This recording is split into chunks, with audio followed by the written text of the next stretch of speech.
Bismillahirrahmanirrahim.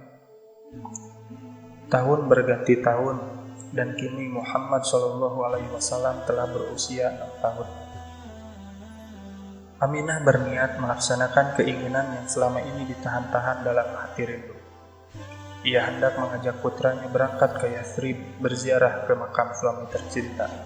Betapa riang hati Muhammad SAW ketika ibunya memberitahukan maksud itu kepadanya. Tibalah musim panas. Aminah berkemas-kemas menyiapkan segala sesuatu yang diperlukan sebagai bekal dalam perjalanan sejauh 400 mil dari Mekah. Ia menyadari betapa berat perjalanan yang hendak ditempuh, tetapi keinginan berziarah ke makam suaminya yang tersimpan selama 6 tahun lebih tidak lagi dapat ditahankan. Beberapa minggu kemudian, tibalah saat kafilah Quraisy hendak berangkat ke Syam.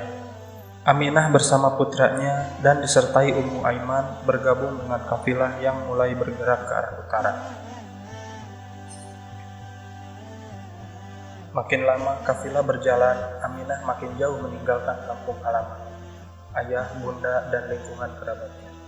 Selama dalam perjalanan selalu terbayang-bayang di pelupuk matanya suami yang sedang berbaring di bawah sang abang. Ia bertiga di dalam sekeduk unta yang mengangkutnya. Malam hari di saat kafilah beristirahat untuk tidur, Aminah duduk membelai-belai dan memeluk putra kesayangannya sambil menghilangkan air mata. Alam pikirannya melayang-layang ke tempat tujuan, ingin segera tiba, seolah-olah hendak mempertemukan Abdullah dengan seorang putra yang sejak lahir hingga akhir zaman tidak akan pernah melihat wajah ayahnya. Hancur luluh perasaan Aminah mengenangkan nasib suami, nasib dirinya sendiri, dan nasib putranya. Demikianlah beberapa minggu Aminah dilamun khayal dalam perjalanan. Ketika kafilah tiba dekat Gunung Uhud, di seberang sana ia melihat dataran berwarna kehijau-hijauan. Dari kejauhan tampak daun kurma melambai-lambai, laksana lambaian tangan suaminya yang mengharap ia segera tiba di Yathrib dan menginjakan kakinya di atas tanah tempat Abdullah merantau ke alam baka. Setibanya di Yathrib, kafilah beristirahat sambil menambah perbekalan yang diperlukan dalam perjalanan lebih lanjut. Tidak lama kemudian, mulai bergerak lagi meninggalkan Aminah bersama putra dan pembantunya di tengah keluarga Bani An-Najjar. Sebulan Aminah tinggal di Yathrib menghabiskan air mata untuk membasahi makam suaminya dan rumah tempat Abdullah sakit hingga ajalnya tiba.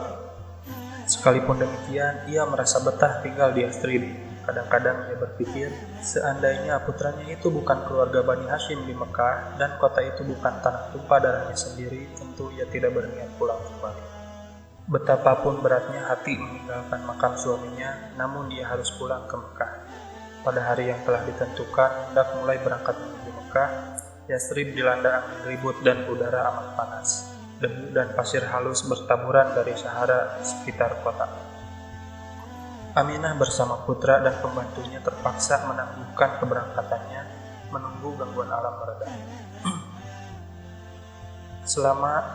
Selama hari-hari terakhir di Yathrib, badan Aminah yang kurus kering itu terasa lemah lunglai, tidak bertenaga lagi yang dapat memikul beban dari batin bertahun-tahun lamanya. Putranya yang masih dalam usia kanak-kanak menduga ibunya hanya menderita kelelahan saja, dan berharap akan segera pulih kembali setelah beristirahat sambil menunggu angin kencang mereda. Lain halnya dengan Aminah yang merasa kehabisan tenaga, ia seakan-akan merasa tak lama lagi akan segera menyusul suami. Kalau bukan karena hatinya tertambat pada putra tunggal kesayangannya, tentu ia lebih suka bertemu dengan suaminya di alam baka. Pada suatu hari, ketika merasa kehilangan tenaga yang menopang tubuhnya, sambil menyapu air mata yang membanjiri kedua belah pipinya, ia memeluk kuat-kuat putranya dan isakan tangis nyaris tak sempat dengar lagi. Beberapa saat kemudian, tangannya yang kecil itu mengendor dan terlepas dari tubuh putranya. Sinar matanya memudar dan suara yang keluar dari ujung lidahnya tak ubahnya dengan suara berbisik. Beberapa menit kemudian, ia tampak diam seolah-olah beristirahat, tetapi tidak lagi mengulang tarikan nafas. Pada detik-detik terakhir hayatnya, seakan-akan ia hendak berucap, Semua yang hidup pasti akan mati kecuali Allah Maha Pengasih. Aku mati, namun kenang-kenanganku akan tetap abadi. Putranya yang masih berusia 6 tahun itu berdiri termangu-mangu di samping ibunya yang tidak bergerak lagi. Dari Ummu Aiman, ia mengerti bahwa bundanya telah tiada, pergi menyusul ayah yang telah berangkat mendahului. Ia mendekati tubuh ibunya seraya menangis tak henti-henti. Suasana berkabung mewarnai kehidupan semua keluarga Bani An-Najjar. Diseling suara tangis para wanita yang mengenang nasib pengantin baru menjanda bertahun-tahun lamanya, mengasuh putra tunggal yang tidak pernah merasakan belayang sayang ayahnya. Beberapa saat kemudian, jenazah Aminah dibawa ke sebuah dusun bernama Abwa untuk disemayamkan dalam pembaringan terakhir. Beberapa saat sebelum dimakamkan, putranya sempat memeluk dan mencium jenazah ibunya seraya menitipkan tetesan air mata bekal perjalanan ke alam barzakh. Disambung.